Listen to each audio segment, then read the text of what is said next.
Hello everyone, अपना reaction पर आपका स्वागत है। आज हम जिस वीडियो पर रिएक्ट करने जा रहे हैं उस वीडियो का टाइटल है विमान पुराण में क्या लिखा था हजारों साल पुराने एरोप्लेन्स। ठीक है, तो ये जो आपकी चैनल है, चैनल का नाम है TRS स्क्रिप्ट्स। आप सभी जानते हैं इस चैनल को, और आप वहाँ पर जाके भी ये सारी वीडियोस देख सकते हैं, और हमारे चैनल को भी आप सब्सक्राइब कर लीजिएगा सो दैट आपको सारी वीडियोस यहाँ पर मिल जाएँ। तो वीडियो को शुरू करते हैं। अगर लंबे पॉडकास्ट अच्छे नहीं लगते ना तो छोटे छोटे क्लिप्स देख लीजिए। TRS क्लिप्स हिंदी में आपका स्वागत है। कहा जाता है कि जब भगवान ने मानव जाति को बनाया तब सप्तऋषि को भी बनाया ताकि जो भगवान की असली नॉलेज है वो ह्यूमंस तक पहुंचे, और सप्तऋषि ह्यूमंस तक वो नॉलेज पहुंचाते हैं। करेक्ट। और ये चारों के चारों युगों में सप्तऋषियों का रोल है जी। ओके। और क्या? हाँ, तो पहले ब्रह्मा जी ने 4 वामन अवतार बनाए थे। जी। उनको बड़ा ज्ञान दिया और बोले जाओ बांटो। तो वो बोले हम नहीं कर पाएंगे, हम उसके लायक नहीं। ब्रह्मा जी उनसे नाराज़ भी हुए, उनको कुछ श्राप वाप दिया, उनको अलग कर दिया। उसके बाद विष्णु जी ने 7 पहले पुरुष बनाए, जैसे मनु मानते हैं ना, मनु के पहले सप्त ऋषि बने, वो 7 ऋषि हैं। और उन्होंने वो जो 4 वेद है, अथर्ववेद, यजुर्वेद, सामवेद, ये 4 वेद लिखने वाले ये सप्त ऋषि हैं। इनकी अलग अलग इनमें अलग अलग ज्ञान था, और इन्होंने अलग अलग तरीके से उस ज्ञान को दिया, और इन्होंने ही फिर दुनिया चालू की। तो इन सप्त ऋषि के ही क्लैंस चल रहे हैं अभी तक सारे, हम सब जो हैं। तो उसके नीचे अब जैसे जमदागिनी एक ऋषि थे जो परशुराम के पिता थे, तो वो एक क्लैन से आते हैं। कश्यप एक ऋषि थे, कश्यप की बहुत सारी वाइफ्स में से एक वाइफ थी कद्रू। तो कद्रू ने जब उनसे वरदान मांगा था तो उन्होंने वरदान में उनको बोले कि ठीक है, मैं तुमको वरदान देता हूँ, तुमको 100 अंडे होंगे। वो 100 एग्स में से 100 फर्स्ट 100 स्नेक्स निकले। तो इसीलिए सारे सांप जो हैं वो कद्रू की संतानें मानी जाती हैं। तो ये जो सप्तऋषि हैं वो उन्होंने ही, ऐसे बनाने वाले ब्रह्मा है, क्रिएटर इज ब्रह्मा, लेकिन ब्रह्मा को भी उस सृष्टि को बनाने में और उसको कंटिन्यूसली चलाते रहने में जिन लोगों की मदद चाहिए, उनमें जो फर्स्ट 7 हैं वो सप्तऋषि हैं। फिर कई देवियां हैं, जैसे गंगा पहले एक बार ह्यूमन अवतार में आई थी, वो हिमालय पर्वत के जो राजा होते थे उनकी बेटी बन के आई थी। फिर बाद में वो वापस गई, फिर उनको भागीरथ फिर से लेके आए अब मोक्ष प्राप्ति के लिए। तो ये अलग अलग कहानियाँ हैं, लेकिन हाँ, ये सप्तऋषि जैसा कि आपने कहा करेक्ट है। ऐसी हम लोगों की सबकी मान्यता है कि सप्तऋषि ही दुनिया का सुचारू रूप से उसको चलाने का काम, आपको राइट पाथ पे रखने का काम, ये सारे उपनिषद, ये सब इनका लिखा। उपनिषद भी बड़ी इंटरेस्टिंग चीज़ है। अभी हम 9 की बात कर रहे थे। जो वो माला जपते हैं उसमें 108 बीट्स होते हैं। महाभारत जो युद्ध चला था वो 18 दिन चला था। 18 का टोटल 9 होता है, 108 बीट्स का टोटल 9 होता है। गीता में जो महाभारत में जो चैप्टर्स हैं वो 18 हैं, गीता में जो चैप्टर्स हैं वो फिर 18 हैं। गीता महाभारत अलग अलग है। उपनिषद जो हैं वो उसमें जो टोटल श्लोक लिखे हुए हैं हज़ारों में, उन सब का टोटल फिर 9 है। तो ये सब चीज़ें हम जो बात कर रहे हैं ना रणवीर, ये सब आपस में जुड़े हुए हैं बस। लेकिन हम लोग का जो ब्रेन जो अभी कुछ परसेंटेज काम करता है, वो अभी हमारा ब्रेन इतना इवॉल्व नहीं हुआ है कि हम इन सब चीज़ों का कनेक्शन समझ पाए। इसीलिए हम लगातार स्पेक्युलेट करते रहते हैं। हमको कभी कुछ सही लगता है, कभी कुछ सही लगता है, और हमको सही भी इसलिए लगता है क्योंकि हमको लगवाया जाता है। वो ये हम नहीं करते, वो भी वहीं से आता है। बहुत सारे लोग ऐसे भी होते हैं जो सिर्फ ऐसी चीज़ों को मानते हैं जो साइंस से प्रूव्ड है। जी। तो आज के ज़माने में जो वेस्टर्न साइंटिस्ट प्रूव करते हैं उसमें विश्वास रखते हैं, और उसी पर्सपेक्टिव से मैं आपको हमारे धर्म, हमारे संस्कृति के बारे में पूछना चाहूँगा। आज के ज़माने के साइंटिफिक पैरेलल्स क्या है हिंदू धर्म को लेके? ठीक है। एक तो हमने बात की हनुमान चालीसा की, जी, वहीं से शुरू करते हैं कि सन और अर्थ का जो डिस्टेंस है, वो परभानु वाली जो 2 लाइनें हैं हमारे हनुमान चालीसा में, उसमें प्रॉपरली लिखा हुआ है। मतलब लाइट ईयर्स में डिस्टेंस हमने एक्सप्लेन किया हुआ है। बहुत कई 100 कई हज़ार साल बाद फिर एक दिन नासा ने बताया कि अर्थ और सन का these many light years, this is the distance. तब दुनिया को मालूम चला। We have been very bad marketers हमने ज्ञान बहुत फैलाया, लेकिन हम क्रेडिट लेने में बहुत पीछे रह गए चीज़ों को। जैसे एक व्यक्ति थे सुश्रुत को मतलब अपने ही कास्ट से निकाल दिया गया था, क्योंकि वो गंगा में और दूसरी नदियों में जो डेड बॉडीज़ बहती थी, पहले युद्ध में जो मर जाते थे उनको बहा दिया जाता था, सबकी अंत्येष्टि नहीं की जाती थी। तो उनकी बॉडीज़ को निकाल के ये उनकी बॉडीज़ किसी एक बॉडी में मान लीजिए कान कट गया है और दोनों हैं तो डेड बॉडीज़, दूसरे में कुछ और कट गया, तो इसका कान निकाल के उसको लगा देते थे। वो गंगा के दूसरे किनारे बैठ के ये सब करते थे, तो उनको बहुत ही अशुद्ध माना जाता था। उन्होंने ये सब करते करते जो भी सीखा वो डॉक्यूमेंट करना शुरू किया। उन्होंने डॉक्यूमेंट की 27 वॉल्यूम्स, उसको कहते हैं सुश्रुत संहिता। और ये मतलब ये सच में अभी भी एग्जिस्ट करती हैं, ऐसा नहीं कि हवाई बातें होती। वो सुश्रुत संहिता यहाँ से पर्शियन लैंग्वेज में कन्वर्ट हुआ और अरेबिक कंट्रीज़ गया, वहाँ से इंग्लिश में कन्वर्ट हुआ और US UK वेस्टर्न कंट्रीज में, और वहाँ से it came back becoming plastic surgery to us. ये फादर ऑफ सर्जरी माने जाते हैं, फादर ऑफ सर्जरी सुश्रुत। तो we are the first plastic surgeons of the world. अब देखिए अभी दिवाली पास है, आप 10 लोगों से पूछेंगे तो उसमें 9 लोग नहीं बता पाएंगे कि धनतेरस हम लोग क्यों मनाते हैं। धनतेरस धनवंतरी के नाम पे मनाया जाता है। धनवंतरी को बोला जाता है first doctor of the world. तो सागर मंथन वाली कहानी में आप जाएंगे तो अमृत कलश लेके जो व्यक्ति निकला था वो धनवंतरी थे। He was a Demi God, half man half God. उन्होंने पूरी दुनिया और हम लोगों को मेडिसिन सिखाया। तो इसीलिए अभी तक फाइट चलता रहता है कि आयुर्वेदिक अच्छा है कि एलोपैथी अच्छा है कि कौन सा। अब आप ग्रेविटेशनल फोर्स पे आ जाइए। उसके पहले प्लैनेट्स पे चलते हैं। 1600 वाले ईयर में 1608 और समथिंग में पहला टेलीस्कोप बना, और नासा ने बताया, वेस्टर्न कंट्रीज़ ने बताया हमको कि सूरज है और 9 प्लैनेट्स हैं उसका रिवॉल्व कर रहे हैं। क्या आपको लगता है कि जिस दिन इन्होंने सूरज और 9 प्लैनेट्स बता के उसको सोलार सिस्टम बोला, उसके बाद हम लोगों ने सौरमंडल शब्द का इजाद किया? हम पहले से जानते हैं। कैसे जानते थे? इसका प्रूफ ये है कि 16वीं शताब्दी के पहले से हम 9 ग्रहों की पूजा कर रहे हैं ना। 9 ग्रहों की पूजा 15वीं शताब्दी से या 14वीं शताब्दी से शुरू नहीं हुई। 668 CE में एक व्यक्ति का देहांत हुआ, उनका नाम था ब्रह्मगुप्त। उन्होंने बहुत सारी किताबें लिखी थी उस समय। उन्होंने एक किताब में एक लाइन लिखी थी, उन्होंने लिखा था कि जैसे पानी का काम है बहना, वैसे ही धरती का काम है हर चीज़ को अपनी तरफ अट्रैक्ट करना।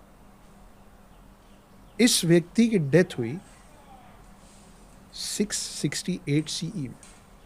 1150 में एक दूसरे शख्स हुए जो उनकी लिखी किताबों को नए सिरे से एलाबोरेट कर रहे थे। उनका नाम था भास्कर 2। उनके पिता थे, वो सेकंड थे, तो वो भास्कर 2 थे। उन्होंने जो किताबें लिखी हैं वो उस पर उन्होंने शब्द दिया गुरुत्वाकर्षण। और ये मैं बात कर रहा हूँ 1150 AD 1150 CE। हाँ AD एक ही बात है, मोर और लेस एक ही बात है। आजकल एक नया कंफ्यूजन चल रहा है। और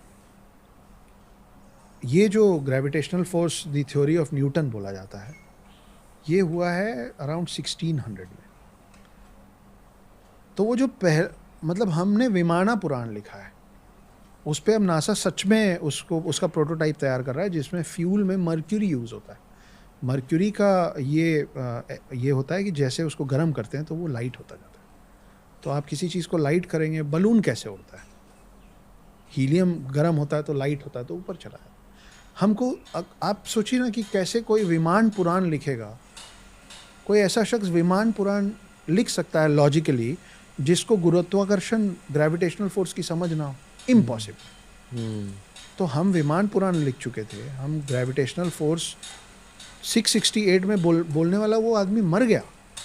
उस चीज़ को 1687 में ये Newton's theory of gravitational force को इतनी ख्याति मिली।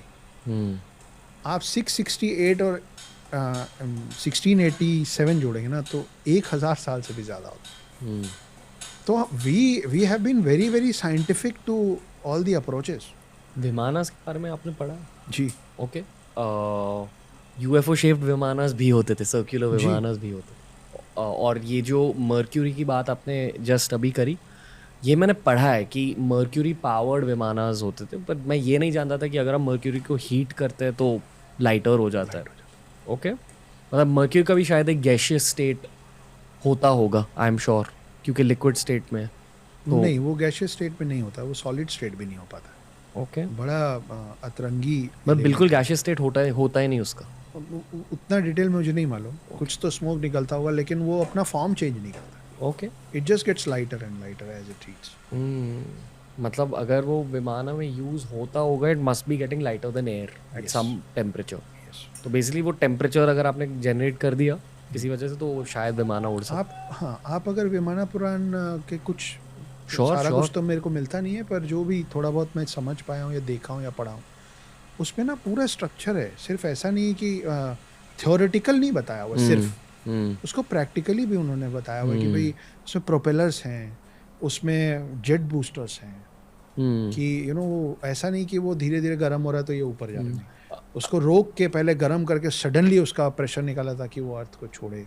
टीआरएस क्लिप्स हिंदी के इस क्लिप देखने के लिए थैंक यू दोस्तों, लव टू यू ऑल। नीचे हमने लिंक किया है इस पूरे के पूरे पॉडकास्ट को, यानी पूरे एपिसोड को, उसके नीचे हमने लिंक किया एक ऐसी प्लेलिस्ट को जिसे देखकर आपको बहुत मजा आएगा।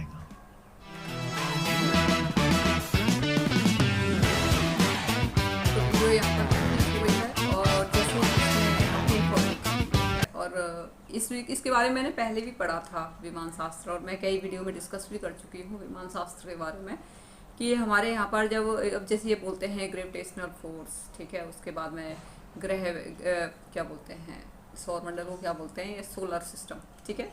तो अभी आप खुद सोच सकते हैं कि सौरमंडल, ठीक है ना, तो ये आपका संस्कृत वर्ड उसमें आ जाते हैं। ये तो ये पहले से ही थे, ठीक है ना, ये तो बाद में इन्होंने इस चीज़ को बोला है, ठीक, क्योंकि हम पहले से ही नवग्रह की पूजा करते आए हैं। और मैंने वहाँ पे एक वीडियो देखी थी जिसमें क्या है कि यहाँ के जो नवग्रह थे ना, उनकी जो मूर्तियाँ वैसी थी, उनको जो है वहाँ पर ब्रिटेन में लेके गए थे और म्यूजियम में उनको रखा हुआ है। आपको प्रॉपर तरीके से दिख जाएगा कि वहाँ पे नवग्रह इस तरीके से दिखा रखे हैं, सोम मंगल बुध सारे के सारे, ठीक है। और बड़े अच्छे तरीके से उन्होंने उनको प्रॉपर तरीके से रखा हुआ है चुरा के, ठीक है। तो इतना तो आइडिया, इतना तो पता चलता है कि यहाँ की जो संस्कृति थी बहुत ज़्यादा रिच थी, ठीक है। वो अलग बात है कि हम कभी उसको ना, हम जैसे लोग अपने वो जो क्या बोलते हैं, अपना प्रचार नहीं कर पाए कभी भी, ठीक है ना। प्रचार करने पे हमने कभी विश्वास नहीं किया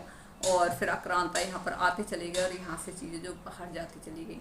अब जैसे ग्रेविटेशनल फोर्स की बात बोलते हैं कि जी ये तो इस तरीके से है, और उन्हें बताया है, न्यूटन्स लॉ की बात बताई जाती है कि न्यूटन ने बताया है, जबकि ये तो पहले से ही इंडिया में पहले बताया गया था। जो थे उन्होंने जैसे बोला था कि जैसे वो पृथ्वी पानी कुछ एग्जाम्पल दिया था, तो मतलब पहले ही सारी चीज़ें यहाँ पे थी, ठीक है ना। अब विमान शास्त्र में क्या है कि उसमें ग्रेविटेशनल फोर्स भी आएगी, सब सारी चीज़ें आएंगी, तभी तो जाके आपका विमान बन के तैयार हो पाएगा।